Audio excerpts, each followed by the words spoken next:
Buenas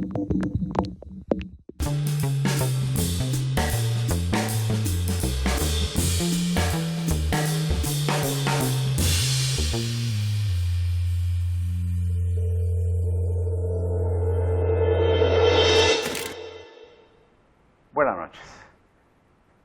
Con verdadero regocijo voy a platicar con José Luis Martínez, Carlos. Escritor, ensayista, editor del mejor suplemento cultural que usted puede leer todos los sábados, nuestro laberinto, José Luis. Y acaba de ser presentado en el Museo de Arte Moderno, en donde hay una exposición de Leonora Carrington, este libro que contiene poemas de Renato Leduc, algunas viñetas inéditas de Leonora Carrington, y en la introducción, que me llama mucho, José Luis, la introducción que escribiste es más de la mitad del libro, está escrita por José Luis Martínez con una investigación que me deja de a seis, José Luis.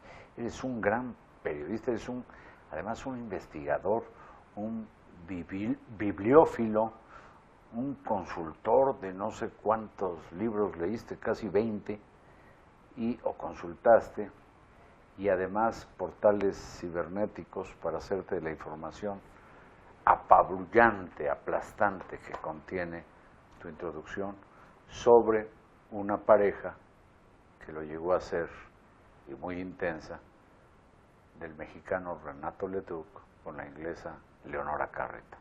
Así es, Carlos. No, pero no me digas nada más así es. No, digo, así es. ¿Tú por qué sabes tanto de ellos?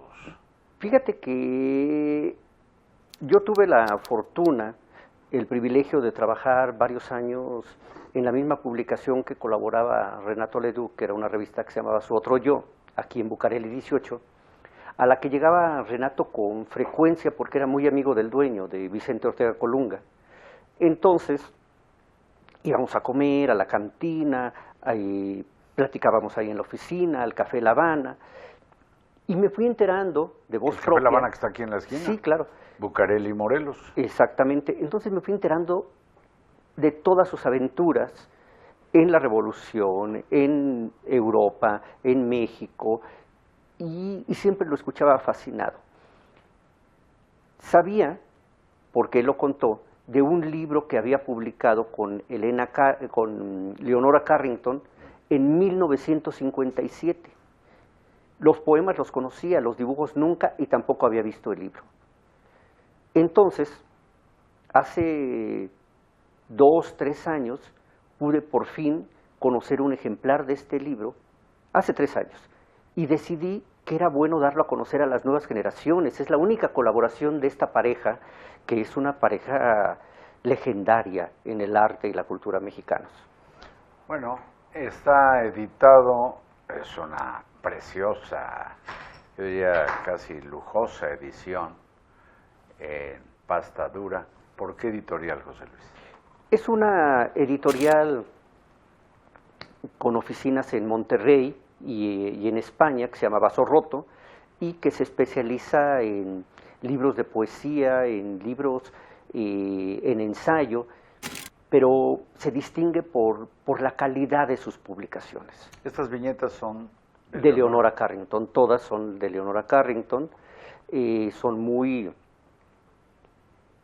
elocuentes en su conversación con los poemas de Leduc, y de alguna manera son muy importantes porque culminan una etapa en su relación. Y de trazo sencillo, ¿no? Sí, son las viñetas. Sí, son. A diferencia de sus pinturas. Sí, son líneas nada más. Sí, son líneas, y yo no sé si eran eso que le decían. ¿Cómo es esa técnica de plata? Dicen. Ah, punta de plata. Punta de plata, no es el caso. No, yo creo que punta de plata en México, quien la llega a practicar mucho esta técnica es Héctor Javier, un extraordinario dibujante. Ya. Bueno, el asunto es que, para mi sorpresa, verdaderamente lo digo, mi sorpresa, al leer a José Luis Martínez, haz de cuenta que caí en un mundo al que yo pues nunca me aproximé, de no ser porque sin tratarlo conocí a Renato Leduc, de haber sido a finales de los 60, principios de los 70. No sé qué relación tenía con don Enrique Ramírez y Ramírez, Amigos de juventud.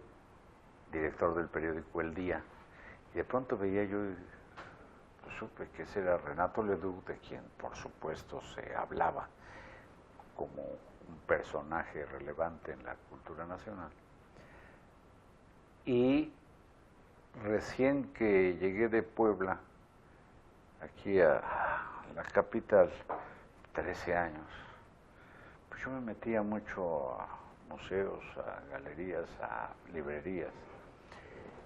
Y en Bellas Artes recuerdo que me impresionó mucho conocer la obra, la que exhibían entonces, de Leonora Carrington. En serio, qué imaginación. Ahora ya, con los años, supe qué surrealista su obra, ¿no? Pero acabas de decir la palabra clave en el surrealismo y en la obra de Leonora Carrington. Esa imaginación desbordada, esa creación de mundos, ese habitar de seres extraños que además está muy alimentada por su propia tradición, por las leyendas celtas e irlandesas que le contaba su abuela, su madre. Los gnomos, los duendes, Exacto. los elfos. Y ahí está reflejado ese mundo onírico completamente y que procede de las leyendas que escuchó de niña.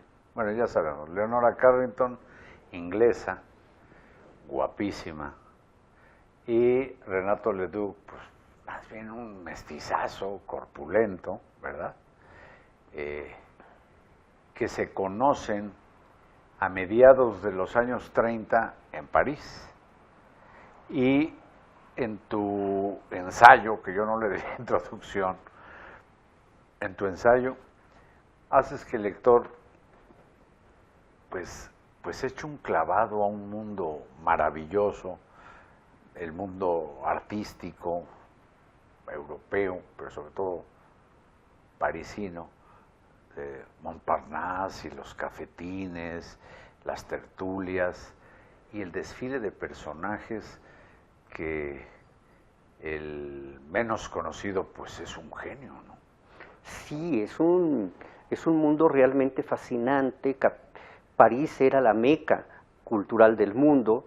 Ahí no solamente estaban los intelectuales franceses, sino gran parte de los latinoamericanos y de muchos otros países. Bueno, y alemanes, ingleses y todo el mundo. Norteamericanos. Sí. Entonces, en los cafés era muy frecuente que se reunieran grupos, y uno de esos grupos es el comandado por André Breton, con Max Ernst, con Duchamp, Leonor Fini, en fin, Luis Buñuel, todo este grupo de surrealistas, Dalí, y desde luego ya convertido en un verdadero maestro, ya Picasso. muy reconocido, Picasso.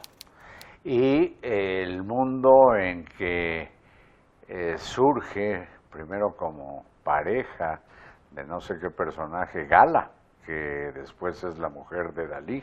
Sí, Gala es muy interesante porque Gala estaba casada con Paul Eluard, uno de los grandes también del surrealismo, y a París llega a exponer Max Ernst, que era muy guapo.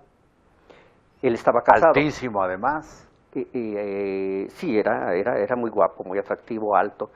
Entonces, Eluard y Gala hacen amistad con él y quedan de verse en Alemania.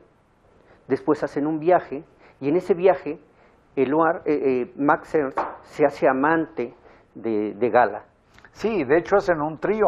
Sí, y tienen una relación a todo dar los tres. Y no logra separarlos. Cuando menos 3 años.